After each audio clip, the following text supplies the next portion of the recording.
Good day. In today's day, I'm going to talk about why it makes sense for candidates who consider themselves already good at interviewing to go one step further and maybe prep their job interview. Okay, right from the start, I'm going to start with the scenarios that do not work. Okay, it doesn't work if you prepare or you get coached by someone to get inside the info into the interview process. It doesn't work if you role play for improving your English speaking skills. This doesn't correlate with interview success. It doesn't work if you pay someone for a coaching session because you want to ensure your scene works or you want to set up to ensure your sound works properly. It doesn't work if you want to do it for referrals or for stress relief. Okay, and it doesn't work if you want to change your interviewing style in a bid to get up level, to be intentional about being up leveled, right? Now, this being said, I'm going to present you next with 10 scenarios of what I found people who already interviewed well found particularly interesting as an incentive for them to prep their job interviews. The first scenario would be a better salary or a better job offer, right? So it depends how you define high performance, but in my experience, it's quite common for people I work with, and the most successful of my candidates have multiple job offers. It's something like they have a non-FANG or multiple non-FANG interviews, and they have, ideally, I would want to land a job within a FANG. Okay, so even if it won't really work to get a much better job offer, but if you interview even better, that will contribute to your brand as a candidate and you'll do significantly better in your job, right? But long story short, better salary or job offer is the first one. The second reason I want to talk about here, why you'd want to still prep your interview even though you interview well, is because you want to prepare yourself for trick questions or questions you'll hear for the first time, right? So think of it like this. People are getting paid to raise the interviewing standards with these companies.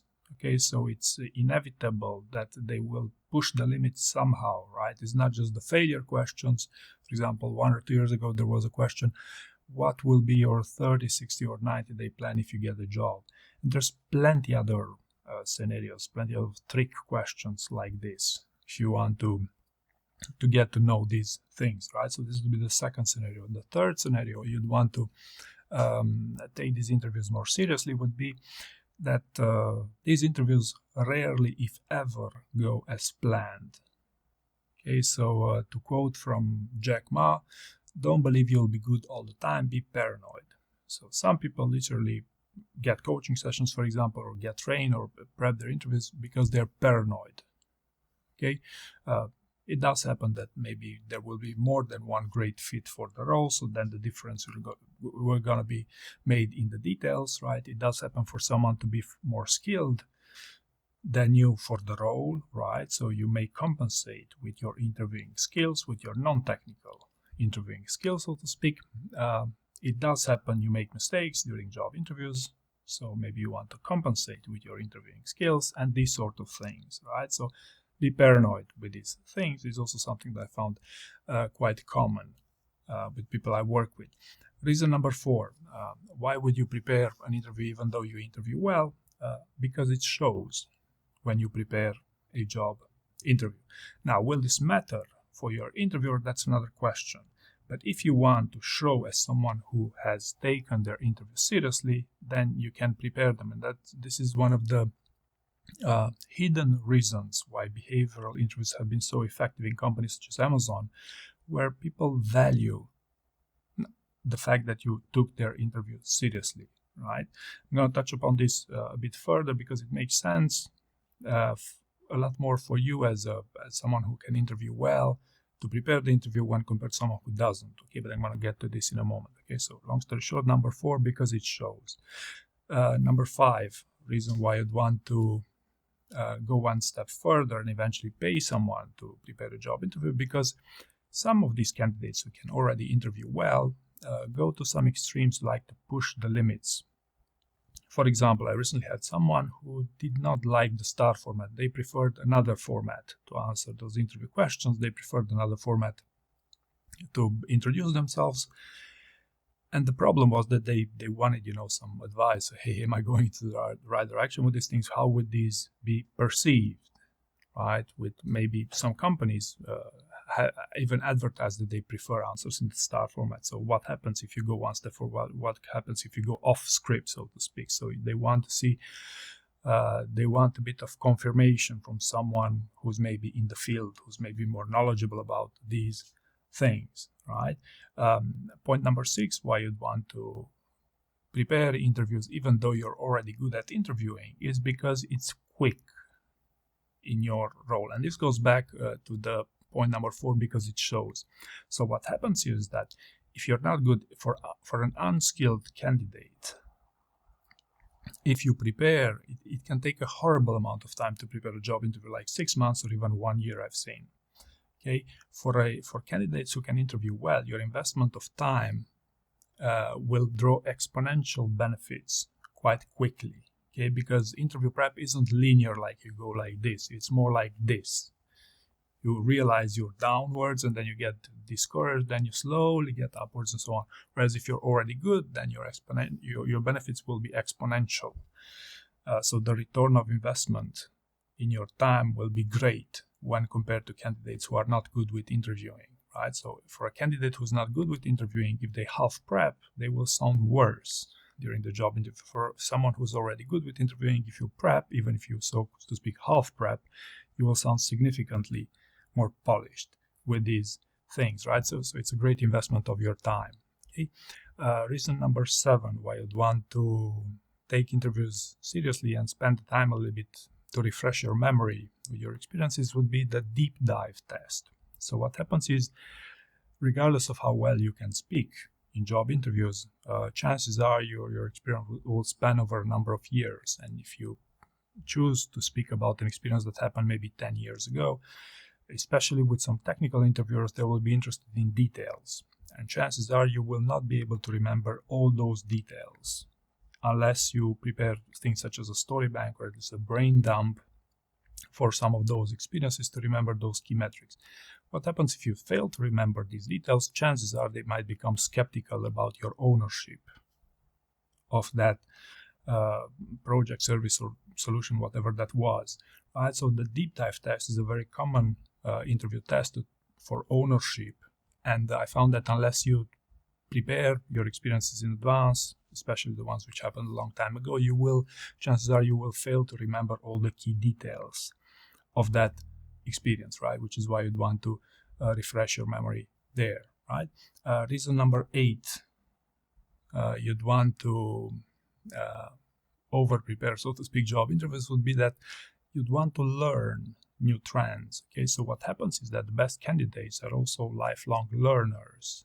So even though maybe interviews are not changing all that much, and there's many traps, with some of these newer trends, there are always new ways to answer these interview questions. Remember, I said the candidate who said they don't want to answer in the star, but they want to prefer another format, or to use more framework in your answers, and all sort of these things. So what happens here for some candidates, the ones who interview well, these new interviews are a unique opportunity. They consider themselves as a unique opportunity to learn, hey, what's new in interviewing? Okay, and if you take it as a learning opportunity, chances are it's going to be significantly less stressful for you as well, right? Reason number 9 why someone who's already good at interviewing would like to still go one step further and prep these interviews is because this is cheating. Okay, so it's not in the employer's interest you take their interview seriously, except for a very limited extent, except because you want to show that you took their interview seriously. For that reason, yes. But if you get extremely good with interviewing, what happens is you're going to bias them towards you and automatically cheat, so to speak, with a better offer, right? You're going to be worth more money than you actually are. Okay, and this is something that many of you don't really understand, that employers have only a limited amount of interest in helping you improve your interviewing skills, simply because it's not their interest that they pay you a ton of money for this. Okay, now the best candidates understand this, and they understand the context of getting one step further, getting ahead of the pack with their interviewing skills, right? So I've had this. It's not common, it's not the norm, but it does happen, and yeah, I thought I bring it up to you as well. And reason number 10 why you'd want to prepare your job interview would be that in high-level roles, in executive roles in particular, it's the norm, not the exception, to prepare job interviews and to get coached, generally speaking. Actually, this is how interview coaching has become a thing, because it started from up downwards. It spread, so to speak, over a variety of roles. Okay, so you should understand that even though you might think that, hey, in executive roles it's all about relationships and people pass interviews on relationships, yes, it does happen, especially in the early stages of those interviews, but final interviews are always going to be about preparing them. And again, in executive roles, it's the norm, not the exception, to get coached, right? So in the same way, some companies even advise you to pay someone to get your CV done professionally. Is the same thing. So you should understand that the more you advance in your career and the more senior your role gets, it will be the norm that you will have to pay people to help you with these things, with things such as coaching or interview training and these sort of things, right? So as a closing remark here, in my experience, it's anyone can benefit, regardless of your interviewing skills, of your level and where you're going to.